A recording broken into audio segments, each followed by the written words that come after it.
Hey everyone. Hey guys, welcome to Obscure MCU. I recently made a few videos on the channel going over certain characters' ages throughout the movies.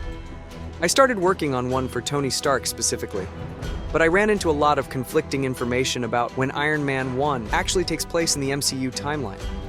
So I thought it'd be a good idea to dedicate an entire video to figuring out when exactly this movie happens in the Infinity Saga. Because there's been a lot of conflicting information, both in the films and in official sources.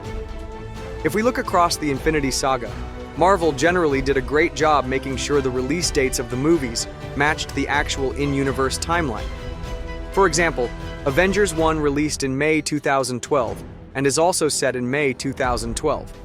Same with Age of Ultron in 2015, Civil War in 2016, and Infinity War in 2018. Obviously, the 5-year time jump in Endgame shook things up. But before that, the timeline mostly lined up with real-world release dates. Now, when it comes to Iron Man 1, things get messy. Some sources say it takes place in 2008, which is when it was released. But if you follow clues from later movies, you might think it actually takes place in 2010. Let's break it down. There's definitely a solid case for 2008. As I said, a lot of MCU movies line up with their release years. In Civil War, Vision says the world has known about Tony for about 8 years. Since that movie is set in 2016, that would put Iron Man in 2008. There's also that joke in Spider-Man where Happy says he's been carrying Tony's wedding ring since 2008. So right there, we've got a couple of references backing that year up. Plus, the official Marvel Studios timeline book says Iron Man 1 takes place in 2008. So there's some semi-canon confirmation, but here's where things get complicated.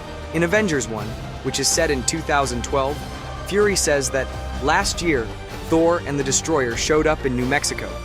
That means Thor happened in 2011. And from the canon tie-in comic Fury's Big Week, we know that Thor, Iron Man 2, and the Incredible Hulk all happened in the same week. This is also supported by the What If episode, where Hank Pym kills the Avengers. Each day of that week is highlighted, and those 3 movies are all covered. So if Thor, Iron Man 2, and the Incredible Hulk happened in spring 2011, and since Iron Man 2 starts 6 months after Tony revealed his identity, the end of Iron Man 1 would logically fall sometime in 2010. Going back to the timeline book, while it does place Iron Man 1 in 2008, it also places the Incredible Hulk in 2010. That directly contradicts both Fury's Big Week and the What If episode. So clearly, there's some inconsistency in Marvel's own official material. So while there's throwaway lines that back up a 2008 timeline, and the book supports it, I personally think 2010 makes more sense. If Iron Man 2, Thor, and Hulk are in 2011, then Iron Man 1 fits perfectly into 2010. It's kind of like that Homecoming mess where they say 8 years later after Avengers, when in reality, it was only 4 years. Mistakes happen.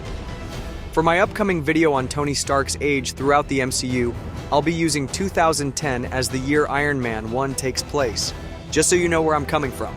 But what do you think?